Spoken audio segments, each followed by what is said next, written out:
பிரியமானவர்களே, கர்த்தர் நல்லவர். இந்த நாள் கர்த்தர் உண்டு பண்ணின நாள். இதுல நாம் மகிழ்ந்து களி கூறுவோம். ஆண்டவராகிய இயேசு கிறிஸ்துவின் நாமத்தினால இந்த நல்ல போதனைகளை கேட்கும்படியாக நான் உங்க ஒவ்வொருத்தரையும் வாழ்த்தி ஆசீர்வதிக்கிறேன். நிச்சயமாகவே கர்த்தர் ஒவ்வொரு நாளும் தம்முடைய வசனத்தை அனுப்பி தமது வசனத்தை அனுப்பி அவர்களை விடுதலையாக்கி அவர்களை அழிவுக்கு தப்புவிக்கிறார் என்று வார்த்தை சொல்லுகிறது. அப்படியாக ஒவ்வொரு நாளும் அந்தந்த நாளுக்கு அவர் தம்முடைய வசனத்தை அனுப்பி கொண்டே இருக்கிறார். வசனம்தான் நமக்கு ஜீவன். பாருங்க, கர்த்தருடைய வார்த்தையை தேடுங்கள், அதுல பிழைப்பீர்கள்னு வசனம் சொல்லுகிறது. பாருங்க, நிச்சயமாகவே நமக்கு பிழைப்புண்டாக்குகிற வார்த்தைகள் கர்த்தருடைய வார்த்தையில தான் இருக்குது. பாருங்க, ஜீவன் இதுல உண்டாயிருக்கிறது. பாருங்க, ஆண்டவர் வெளிச்சம் உண்டாக கடவுதுன்னாரு, வெளிச்சம் உண்டாச்சு. எல்லாத்தையும் வார்த்தையினால சிருஷ்டித்தார். பாருங்க, எதெல்லாம் நீங்க இல்லைன்னு நினைக்கிறீங்களோ அது எல்லாத்தையும் வாயை திறந்து வார்த்தையை சொல்லி அழைங்க. இல்லாத சுகத்தை இயேசுவின் நாமத்துல சுகமே வான் சொல்லுங்க. அவருடைய தழும்புகளால் நான் குணமானேன் அப்படின்னு சொல்லுங்க. ஏன் அப்படின்னா, அவருடைய தழும்புகளால் நீங்கள் குணமானீர்கள் அப்படிதான் வசனம் சொல்லுது. அதனாலதான் வார்த்தையிலிருந்து நம்ம படிக்கிறோம், அவர் இல்லாதவைகளை இருக்கிறவைகளை போல அழைக்கிற தேவன், இல்லாத சுகத்தை இருக்கிறது மாதிரி அழைக்கிற தேவன். அப்படியே நம்ம பேசிட்டு இருக்கும் போதுதான் விசுவாசம் நம்மளுக்குள்ள இருந்து உண்டாகும். சுகத்தை நாம் பெற்றுக்கொள்ள முடியும். இல்லாத பணத்தை வான் கூப்பிட்டு அதை பெற்றுக்கொள்ளணும். நமக்கு காசு பணம் உண்டாயிருக்கும்.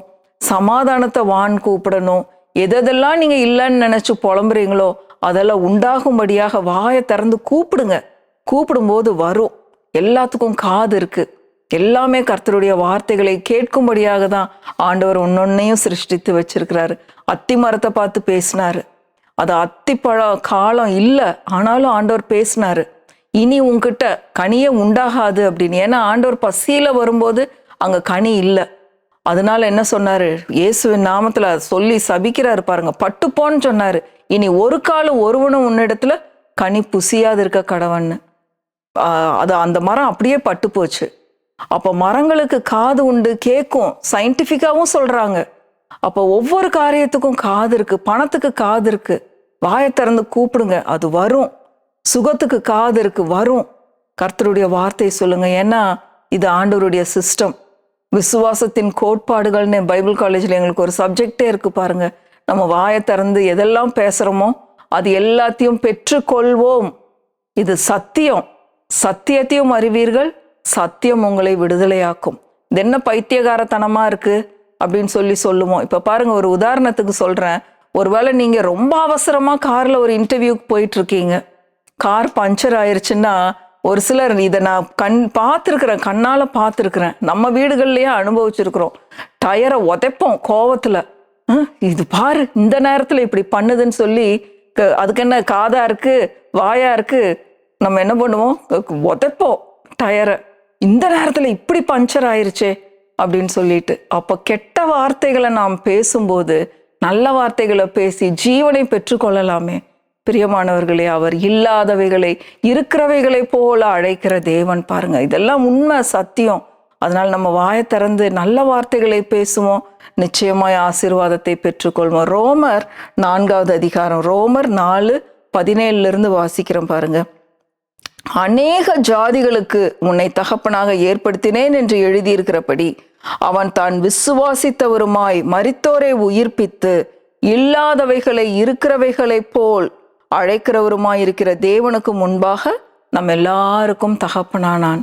இல்லாதவைகளை இருக்கிறவைகளை போல அழைக்கிற தேவன். பாருங்க, ஆபிரகாமுக்கு பிள்ளைகளே இல்லை, ஒரு பிள்ளை கூட இல்லை. ஆனா ஆண்டவர் என்ன சொன்னாரு, நீ அநேக ஜாதிகளுக்கு தகப்பன் அப்படின்னாரு. சாராளை பார்த்து சொன்னாரு, நீ அநேக ஜாதிகளுக்கு தாய் அப்படின்னாரு. அதனால ஆபிரகாம், இனி உன் பேர் ஆபிராம் இல்ல, இனி உன் பெயர் ஆபிரகாம். இனிமேல் சாராய், நீ சாராய் இல்ல, உன் பேர் சாராள் அப்படின்னு சொல்லி பேரையே மாத்தினாரு. பிள்ளை இல்லாதவங்களை என்னன்னு சொல்லி கூப்பிடுறாரு, அநேக ஜாதிகளுக்கு தகப்பனே, திரளான ஜாதிகளுக்கு தகப்பனே. இப்படிதான் ஆண்டவர் கூப்பிட்டாரு. ஆபிரகாம், சாராள், இந்த மாதிரி கூப்பிடுறாரு. பாருங்க, அப்படி கூப்பிட்டுதான் வானத்து நட்சத்திரங்களை போல சந்ததி உண்டாச்சு ஆபிரகாமுக்கு. கடற்கரை மணலை போல சந்ததி உண்டாச்சு. பாருங்க, 18வது வசனம் வாசிக்கிறோம் பாருங்க. பாருங்க, உன் சந்ததி இவ்வளவா இருக்கும் என்று சொல்லப்பட்டபடியே, உன் சந்ததி இவ்வளவா இருக்கும் என்று சொல்லப்பட்டபடியே, எவ்வளவா இருக்கும்படி, வானத்து நட்சத்திரங்களைப் போல, கடற்கரை மணலை போல உன் சந்ததி பெருகும் அப்படின்னு சொல்லி பிள்ளையே இல்லாத ஒருத்தனை பார்த்து ஆண்டவர் சொல்றாரு. இனி உன் பேர் சாராள், இனி உன் பெயர் ஆபிரகாம் அப்படின்னு பேரையே மாத்துறாரு.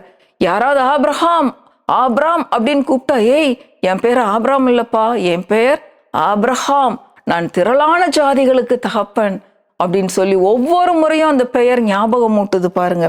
அடுத்தது பாருங்க, 19வது வசனம். அவன் விசுவாசத்திலே பலவீனமா இருக்கவில்லை. அவன் விசுவாசத்துல பலவீனமா இருக்கல.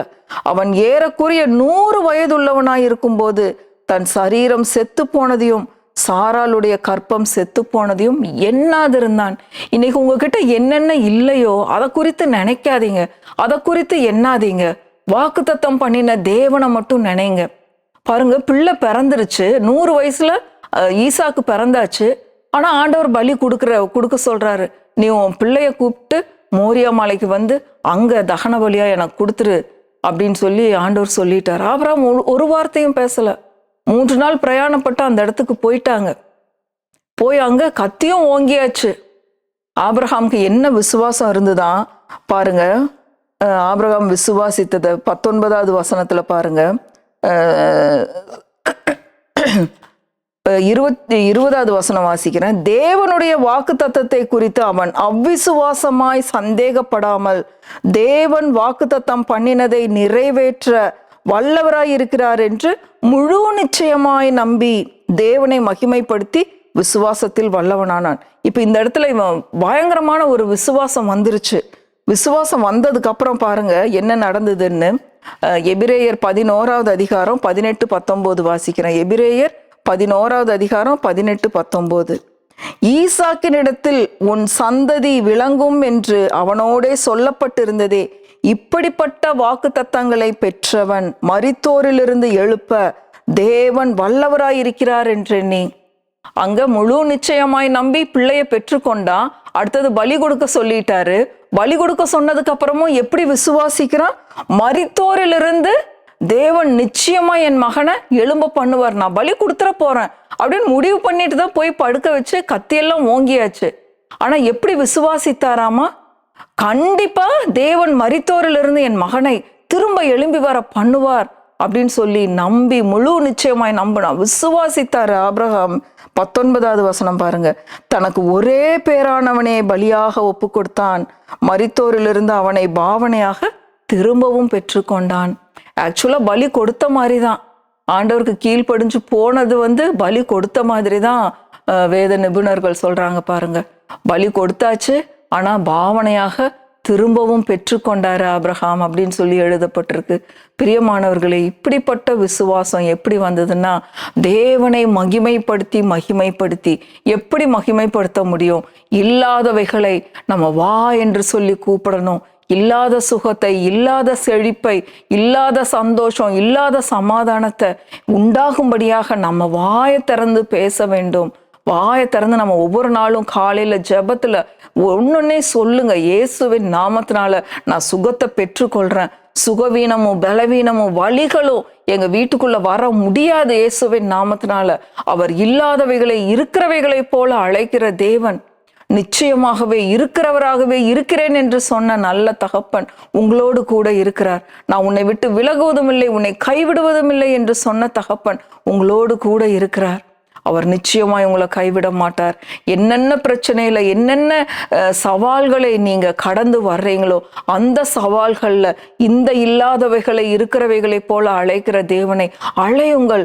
உங்க சூழ்நிலைக்கு நடுவுல ஆண்டவரை கூப்பிடுங்க. இயேசுவே, நீர் இந்த இடத்துல என்னை விடுதலை பண்ணுங்க. இந்த சூழ்நிலை எனக்கு தாங்க முடியாததா இருக்கு, இதுல நீர் நிச்சயமாய் விடுதலையை தருவீர் அப்படின்னு சொல்லி ஆண்டவரை மகிமைப்படுத்துங்க. அப்படி மகிமைப்படுத்தி தான் நம்ம விசுவாசத்துல வல்லவர்களாக முடியும். அப்படி விசுவாசத்துல நாம் வல்லவர்களாகும் போது மரித்தோரிலிருந்து கூட நாம் பாவனையாக திரும்பவும் பெற்றுக்கொள்ள முடியும். என்னென்ன காரியங்கள் உங்க தொழில் முடிஞ்சு போச்சா, உங்களுடைய ஊழியம் முடிஞ்சு போச்சா, முற்றிலும் நின்று போச்சா, மரண படுக்கையில் இருக்கிறீங்களா, அவ்வளவுதான், இனி ஒண்ணுமே செய்ய முடியாதுன்னு டாக்டர்ஸ் கை விட்டுட்டாங்களா, குழந்தையே பிறக்காதுன்னு சொல்லிட்டாங்களா? இதுதான் முடிந்து போன காரியங்கள். இந்த முடிந்து போன காரியங்களை நிச்சயமாய் மரித்தோரிலிருந்து, மரித்தவைகளிலிருந்து அவர் உயிரோடு எழும்ப பண்ணுகிற நல்ல தேவன். இல்லாதவைகளை இருக்கிறவைகளை போல அழைக்கிற தேவன். நீங்க முடிஞ்சதுன்னு நினைச்சிருக்கீங்க, ஆண்டவர் அதற்கு ஒரு புது துவக்கத்தை கொடுத்து உங்களை தூக்கி எடுக்கிற தேவனாய் இருக்கிறார். இந்த நாள்ல அவரை விசுவாசித்து அவரை கூப்பிடுங்க, அவர் பேர் சொல்லி கூப்பிடுங்க. நிச்சயமாய் உங்களுக்கு ரட்சிப்பு உண்டாயிருக்கும். சந்தோஷம், சமாதானத்தை அனுபவிப்பீர்கள். கர்த்தர் நல்லவர், அவரை துதியுங்கள், அவர் கிருபை என்றும் உள்ளது. ஆமென், ஆமென், ஆமென்.